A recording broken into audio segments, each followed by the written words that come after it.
गुरुर्ब्रह्मा गुरुर्विष्णू गुरुर्देव महेश्वरा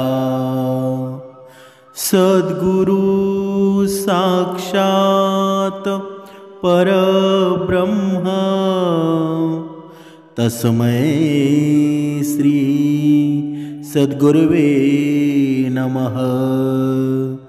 जय जय रघुवीर समर्थ श्रीराम समर्थ। सद्गुरु चरणांना नतमस्तक होऊन आपण या शुभ्र सकाळच्या तेजोमय वातावरणामध्ये सर्वजण उपासना करूनच हे श्रवण करायला बसलेले आहात असं समजून आपण या निरूपणास सुरुवात करूया। मायबाप सज्जनांचं स्वागत आहे। समर्थांनी सांगितलेलंच आहे ना, आपण या संसारामध्ये हे आयुष्य जगतो ना, या आयुष्य जगण्यात सुद्धा बघा प्रत्येक मनुष्याला सुखदुःखाचा सामना करावा लागतो। पण हे सुखदुःखाचा सामना आपण नक्कीच करतो, पण आपल्याला हे माहीत नसतं की आपल्याला हे दुःख काय येतं, आपल्याला हे सुख काय येतं। कधी कधी आपण या आयुष्यामध्ये पाहिलेलं असतं की एखादा मनुष्य वाईट कर्म करून सुद्धा त्याच्याकडे अतोनात संपत्ती असते, संपत्तीचा ओघ काही कमी होत नाही। पण समर्थांनी सांगितलेलं आहे ना, त्याच्या संपत्तीकडे तुझा डोळा देऊ नकोस, संपत्तीकडे लक्ष देऊ नकोस, कारण ती संपत्ती आहे ना एक ना एक दिवस लयास जाणार आहे। आणि हे आहेत ना मागच्या जन्मीचे पुण्य असतील की त्याच्याकडे संपत्तीचा एवढा ओघ निर्माण झालेला आहे ना की तो संपता संपेना। आपण कधी कधी आपल्या जीवनामध्ये एवढं दुःख येतं ना, लगेच आपण निराश होतो, भक्तिमार्गसुद्धा सोडून देतो। पण समर्थांनी सांगितलेलं आहे ना, आयुष्यामध्ये किती जरी संकट आली ना तरी ही समर्थरूपी ही नाव आहे ना, तिच्यातून कधीच खाली उतरू नकोस, कारण ही नाव आहे ना एक ना एक दिवस तुला किनाऱ्यापर्यंत नक्कीच पोचवणार आहे। फक्त विश्वास आणि श्रद्धा ठेव। पण हा मनुष्य मात्र अजिबात त्याला काही कळत नाही, त्याला लगेच रिझल्ट हवा असतो। पण जी चांगली गोष्ट असते ना तिला वेळ लागत असतो। फळ एकदाच एका दिवसात पिकतं का बरं? झाडावर जेव्हा कच्चं फळ येतं आणि ते कच्चं फळ पिकायला थोडा वेळच लागतो ना, म्हणून आपण धीर धरायला हवा। पण आपण धीर मात्र धरत नाही, आपल्याला नुसती घाई असते। म्हणूनच समर्थांनी सांगितलेला आहे ना, बघा रामायणामधला एक प्रसंग आपण पाहिलासुद्धा असेल, प्रत्येकाने ऐकलंसुद्धा कुठे असेल। म्हणजे सीता होती ना, सीतामय्या होती, ती रावणाची मुलगी होती। बघा प्रत्येकाला माहीत आहे आणि या कथनात आहे ना, हा लपलेला आहे रामायणातील खूप मोठं रहस्य। म्हणजे काय बरं? म्हणजे रावणानं कुबेराकडून लंका जिंकून घेतली आणि लंकेचा तो राजा झाला आणि भविष्यवेत्यांनी तुला होणारे पहिले अपत्य आहे ना तुझ्या लंकेच्या विनाशाचं कारण होईल असं रावणास सांगितलं। आणि रावणाचा मामा कोण होता बरं? तो रावणाचा मामा मारीच होता ना, आणि इतर दरबारी तेव्हा तिथे उपस्थित सुद्धा होते। तेव्हा रावणानं हे सगळं हसण्यावारी नेलं, पण ते भविष्य आहे ना ते ऐकून मारीच आदरला। म्हणजे त्या रावणाच्या मामाला सर्व माहीत होतं, सगळे भयभीत झाले। एवढ्या कष्टानं मिळवलेलं साम्राज्य होतं ना फक्त एका अपत्यामुळे लयास जाणार आहे असं वाटून जो तो चिंता व्यक्त करू लागला। आणि रावणानं सगळ्यांनाच शांत केलं आणि मूळ जन्माला आल्यानंतर बघता येईल असं म्हणून वेळ मारून नेली। रावणाला यथावकाश मुलगी झाली आणि रावणाला ते गोंडसं बाळ पाहून खूप हर्ष झाला, खूप आनंद झाला। तशी दवंडी लंकेमध्ये पिटवण्यात आली आणि मारीच आता मात्र लंकेवरच्या भावी संकटानं घाबरला। सगळे दरबारी पुन्हा चिंतेमध्ये पडले. त्यांना भविष्यवेत्यांचं भविष्य होतं ना, ते सर्वांना आठवायला लागलं. त्यांना स्वप्न पडू लागली. त्या मुलीला नष्ट करण्यात यावं असं रावणाला सुचवण्यासुद्धा आलं. पण कुणाचीच रावणाला तोंड देण्याची हिंमत नव्हती. रावण काही साधा होता का? बघा, सर्वांनी हे काम आहे ना त्या मामा मारीच याच्याकडे सोपवलं. आणि मारीच यानं रावणाजवळ हालूची विषय काढला आणि भयंकर भविष्याची आठवण करून दिली. तुझ्या मुलीला नष्ट करण्यातच आपल्या लंकेचं हित आहे असं सांगितलं ना. पण रावण मारीच्यावरच उसळला.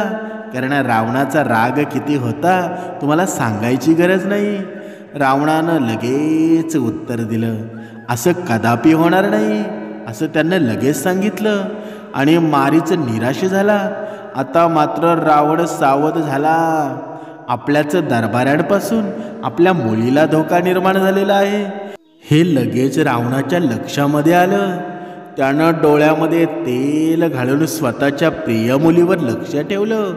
आणि इतकंच नाही तर कुठे युद्धाला जायचं असेल ना तरी त्या लहान बाळाला तो सोबत घेऊन जाऊ लागला. एकदा असंच मध्य भारतामध्ये रावण मारीच्या सोबत युद्धासाठी गेला होता. आता मारीच कोण आहे ना तुम्हाला परत परत सांगण्याची गरज नाही. हा मारीच आहे ना रावणाचा मामा होता. आणि सोबत अर्थातच त्याची लाडकी मुलगी होती. तिचं रक्षण करण्याची जबाबदारी होती ना ती मारीच्याकडे सोपून रावण सैनिकासमवेत आघाडीवर गेला होता. आणि मारीच ज्या संधीची वाट बघत होता ना ती आता संधी निर्माण झाली होती.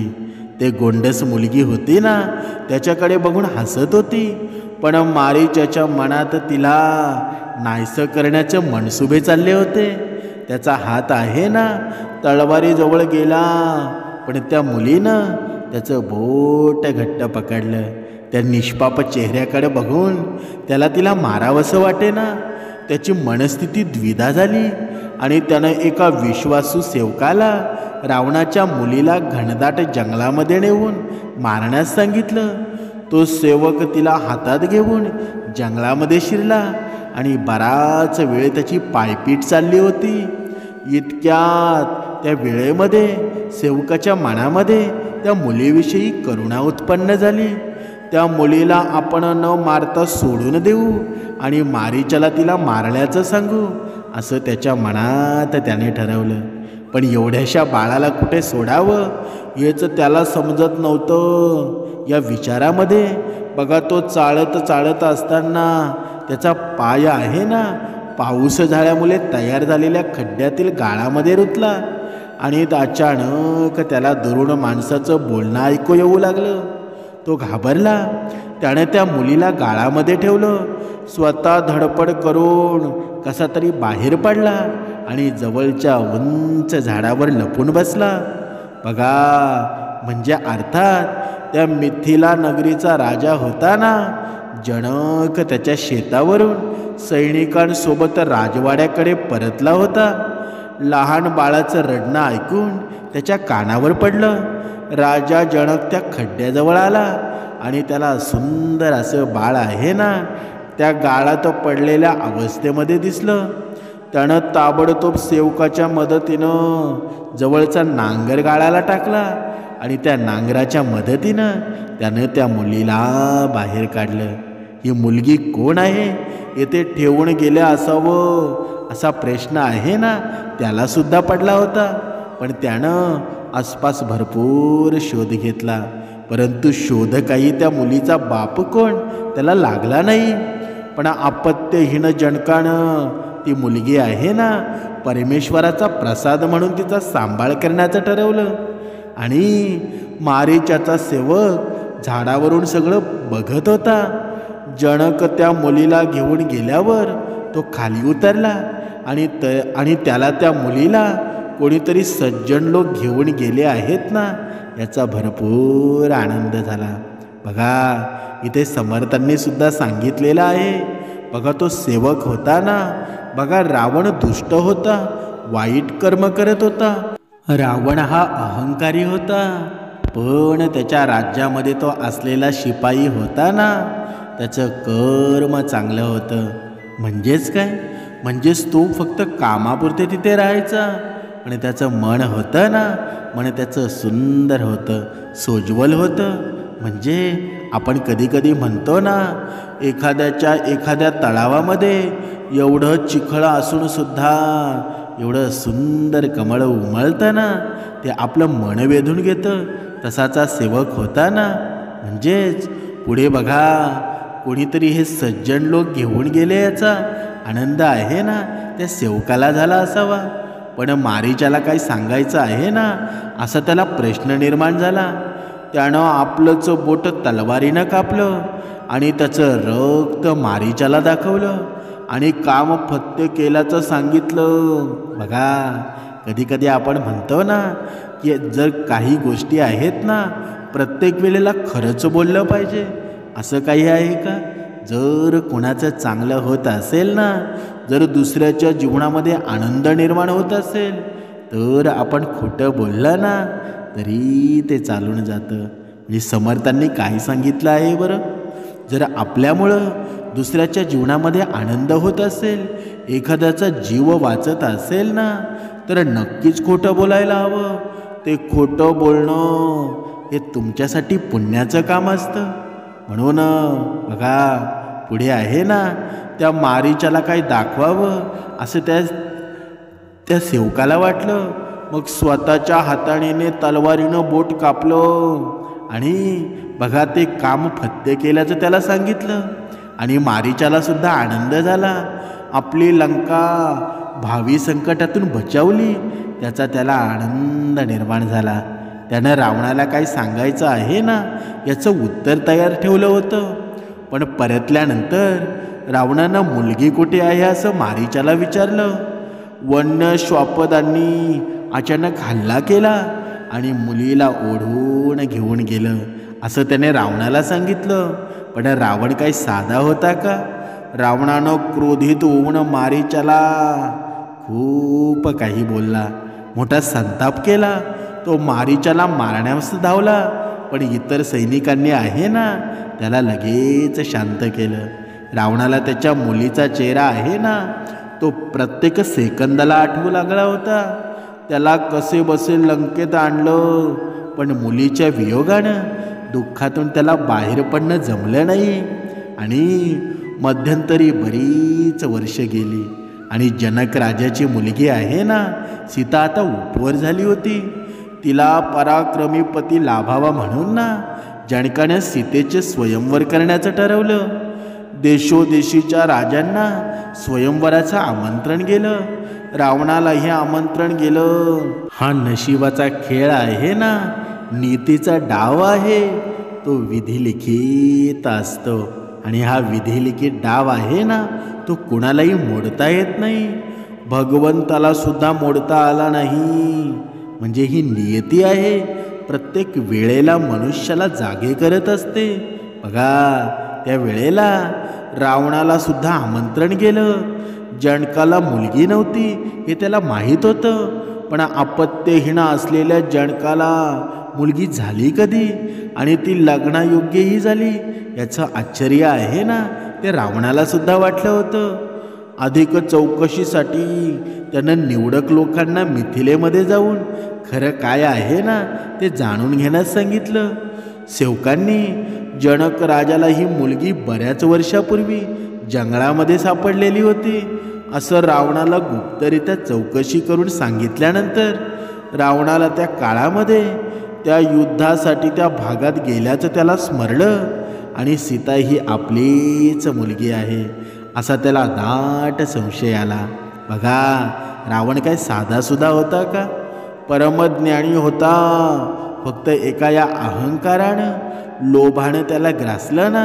नाहीतर या पूर्ण जर अहंकार आणि लोभ नसताना तर रामाच्या सोबतच या रावणाची सुद्धा मंदिरं असती. पण हा अहंकार आहे ना, मनुष्याची राख रांगोळी करून टाकतो. म्हणून बघा, असा संशय आहे ना रावणाला सुद्धा आला की ही मुलगी माझीच आहे. त्यानं त्या मारीचाला आता ताब्यात घेतलं आणि खरं सांगण्यास सांगितलं, नाहीतर तू माझा मामा आहे ना हे मी विसरून जाईल आणि तुझा शिरच्छेद करेल असं त्या मारीचाला धमकावलं. मारीचानं घाबरून सर्व वृत्तांत कथन केला. ज्या सेवकाला मारीचानं सीतेला जंगलामध्ये मारण्यास सांगितलं होतं ना त्यालासुद्धा बोलवण्यात आलं. त्यानं जसं घडलं ना तसंच सेम सांगितलं. आणि जनक राजा तुमच्या मुलीला घेऊन गेला आहे हे स्वतः बघितल्यानं सांगितलं. मारीचानं आपण हे लंकेच्या आणि पर्यायानं आपल्या भल्यासाठी केलं असं रावणाला स्पष्टीकरण दिलं. पण इतर दरबारी लोकांनी मारीचाला पाठिंबासुद्धा दिला. रावणाचा क्रोध काहीसा कमी झाला, पण रावणानं मारीचाला आणि सेवकाला मोठ्या मनानं माफ केलं. आपली मुलगी जिवंत आहे ना याचाच त्याला खूप आनंद झाला.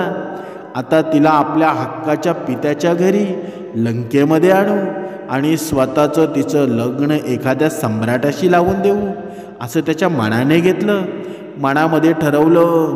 त्यानं सीतेला आणण्यासाठी मिथिलेमध्ये जाण्याचं ठरवलं आणि जनकाला सर्व इतिहास सांगून सीतेला परत आणण्याचा त्याचा मानस होता. त्याला मिथिलेत पोचायला उशीर झाला.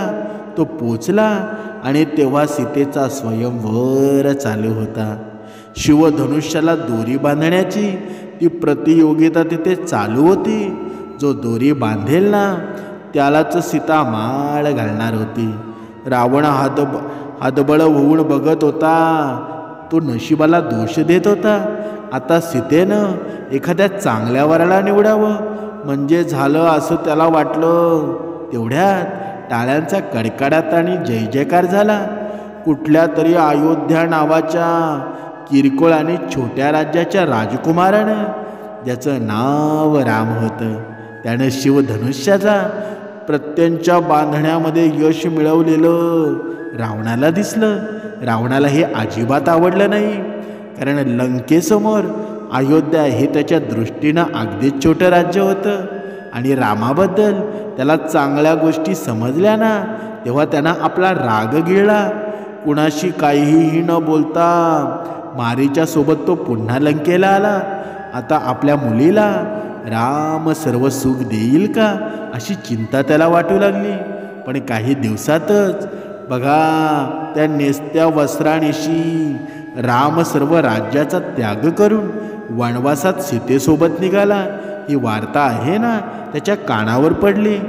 आधीच त्याला हे स्थळ पसंतसुद्धा नव्हतं आणि त्यात रामानं आपल्या मुलीला पुन्हा त्या वनवासाच्या संकटात टाकावं या गोष्टीचा आहे ना रावणाला भयंकर क्रोध झाला. स्वतःचा बाप लंकेचा सर्वाधिपती असताना आपल्या मुलीनं जंगलामध्ये कंदमुळं खात दिवस काढावेत ना हे त्याच्या मनाला खरंच वाटत नव्हतं. त्याला विश्वाससुद्धा वाटत नव्हता. आपल्या मुलीला काहीही करून लंकेला घेऊन यायचं हे रावणानं ठरवलेलं होतं. रावणानं मामा मारीचाला यासाठी तयार केलं. त्यांनी दोघांनी जंगलातील राम सीतेची कुटी शोधून काढली. त्यांना हवी होती ती संधी मिळेना. रामाचा भाऊ लक्ष्मण दिवसभर सीतेमातेचं रक्षण करत बाहेर बसलेला त्यांना दिसायचा. बघा तुम्ही म्हणाल काही ही आता कथा ऐकवू लागले आहेत का, पण ही कथा नाही आपल्या जीवनाचं सार आहे. हे श्रीरामाचं ही पूर्ण स्टोरी आहे ना, श्रीरामाचं हे चरित्र आहे. तुमच्या जरी कानावर पडलं ना तर भरपूर प्रमाणामध्ये तुमचं टेन्शन संपणार आहे.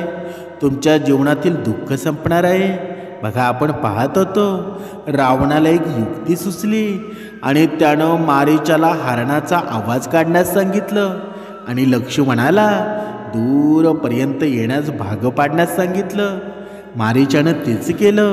सीतेनं लक्ष्मणाला हरणास पकडण्यासाठी तयार केलं आणि लक्ष्मण हरणास पकडण्यासाठी निघून गेला आणि आपल्या प्रिय मुलीला घेऊन जाण्यासाठी गोसाव्याचं रूप घेऊन रावण हातामध्ये भिक्षापात्र घेऊन सीतेसमोर उभा राहिला. पुढे झालेलं रामायण आहे ना आपल्याला सर्वांनाच माहीत आहे. समर्थांनी सांगितलेलं आहे या पूर्ण रामायणाचं तात्पर्य काय आहे बरं? म्हणजेच हा रावण काही साधा मनुष्य होता का? तो परमज्ञानी होता. या विश्वाचा भगवंताशी त्याने युद्ध केलं. म्हणजे तो साधा होता का? अजिबात नव्हता. आणि म्हणजे तो मनुष्यच होता ना, पण त्या मनुष्यामध्ये एवढे काही गुण होते ना, पण त्या गुणांमध्ये एक अहंकार हा अवगुण होता ना, हा लोभ हा अवगुण होता. त्याची राख रांगोळी करून टाकली. म्हणजेच जरी तुम्ही परमज्ञानी असाल, समर्थांनी सांगितलंच आहे ना, तुम्ही किती शक्तिशाली जरी असाल ना, जरी तुमच्याकडे कोट्यावधीची संपत्ती असेल, पण जर ती कशी वापरायची, तिचा कसा यूज करायचा, तिचा कोणाच्या भल्यासाठी यूज करायचा किंवा कोणाच्या दुःखासाठी यूज करायचा, हे आपल्याला जर माहीत नसेल ना, तर तुमची सुद्धा अवस्था रावणासारखीच होणार आहे. मग जेव्हा मृत्यू जवळ येईल ना, तेव्हा सर्व काही आपल्या डोळ्यांना दिसू लागेल. आणि जे फक्त डोळ्यांना दिसेल ना, ते फक्त क्षणिक असेल. आपण त्याचा वापर करू शकणार नाही. आपण जाणार आहोत ना, फक्त एकटेच जाणार आहोत. सर्व काही इथे सोडावं लागेल. म्हणून हा देह आहे ना, तो देह काही कामाचा नाही. पण जर भगवंताचं नामस्मरण तुमच्या या हृदयामध्ये असेल ना, तर तुम्हाला कोणतीही शक्ती भेदू शकणार नाही. बघा, ती मुलगी ही सीता कोण होती, कुठे होती, हे रावणाला कोणी सांगण्याची गरज होती का? कारण तो परमज्ञानी होता. आईसाठी आत्मलिंग आणणारा, या पृथ्वी तलावरचा, या विश्वातील एकमेव मनुष्य होता. तो काय साधा होता का?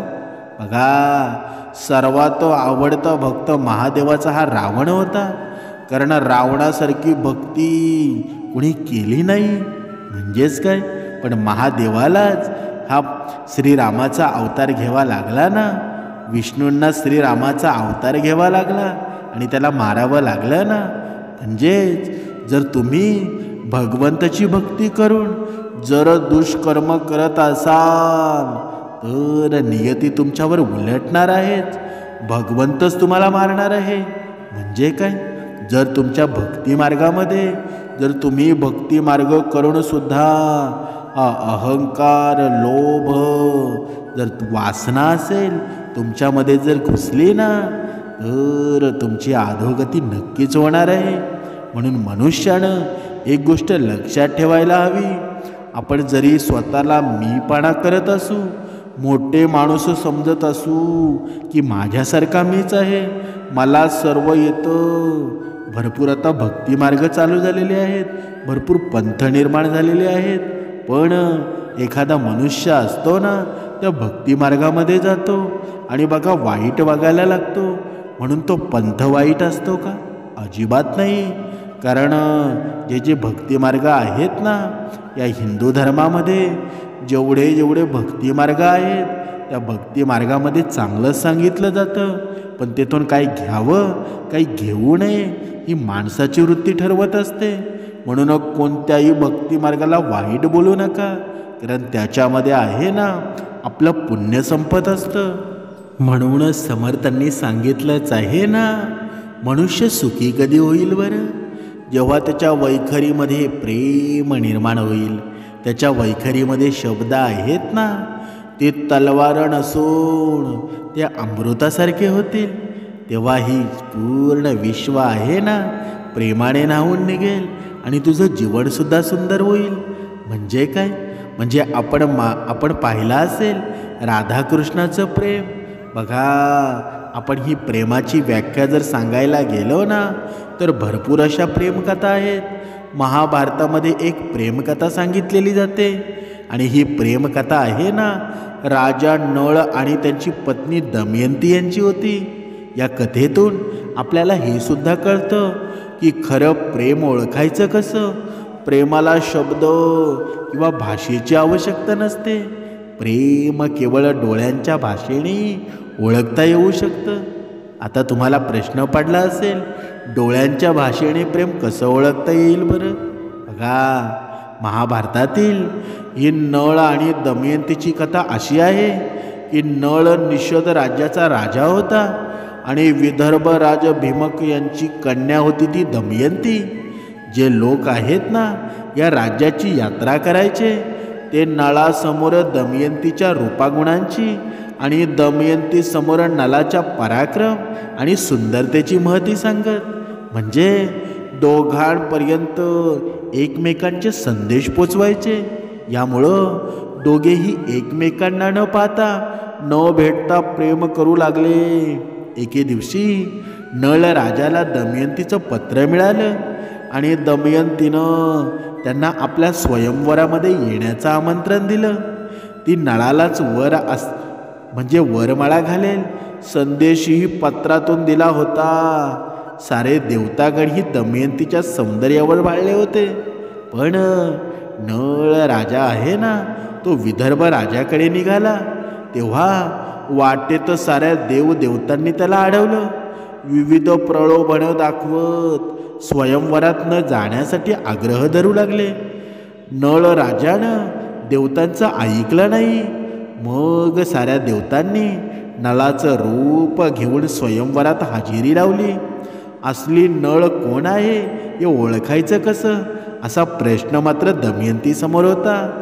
ती हातात वरमाळा घेऊन स्वयंवरासाठी आलेल्या प्रत्येकाच्या डोळ्यामध्ये झोकून पाहू लागली. नळाच्या डोळ्यातील प्रेमभावना आहेत ना, तिने नक्कीच ओळखायला सुरुवात केली होती. देवतांनी नळाचं रूप घेतलेलं होतं, मात्र दमयंतीसाठी नळाच्या डोळ्यात जो प्रेमभाव उतरलेला होता ना, तो देवतांच्या डोळ्यात उतरणं शक्यच नव्हतं. दमयंतीनं असली नळाच्या गळ्यामध्ये वरमाळा टाकली आणि साऱ्या देवतांनी या प्रेमाचं कौतुक केलं. या कथेतून संदेश काय मिळतो बरं? की चेहरा आणि भाषा आहे ना, ही काहीही होत नसतं. प्रेम जर खरं असेल ना, तर ते डोळ्यातून पाझरतंच. म्हणजे प्रेम प्रदर्शित करण्याची गरजच पडत नाही. प्रेमाची भाषा आहे ना, मौनात अधिक प्रखर असते. आता हे मौन कुठून आलं? तर हे मौन आहे ना, मौन म्हणजे उपासना. बघा, प्रत्येक निरूपणामध्ये हे उपासना हे शस्त्र आहे ना, तुमच्या जीवनाचं भलंच करणार आहे. म्हणून मनुष्यानं जगावर प्रेम करायला शिकायला हवं. जो जगावर प्रेम करतो ना, त्याला भगवंत कुठून मिळून जाईल सांगता येत नाही. म्हणून प्रेम करायला शिका, प्रेम द्यायला शिका. तुम्हाला प्रेम आहे ना, नक्कीच कुठे ना कुठे मिळून जाईल. चिंता करत बसू नका. भविष्याची चिंता जर तुम्ही करत बसाल ना, तर काळ कधी येऊन जाईल ना, तुम्हाला कळणार सुद्धा नाही. म्हणून जो आजचा काळ आहे ना, आजचा दिवस आहे, प्रेमळ कसा होईल, सुखामध्ये कसा जाईल आणि भगवंताचं नामस्मरण किती वेळा आपण घेऊ ना, त्याच्यावर लक्ष द्या. तर तुमचं जीवन आनंदीसुद्धा होईल आणि सुखकारक सुद्धा होईल. जय जय रघुवीर समर्थ.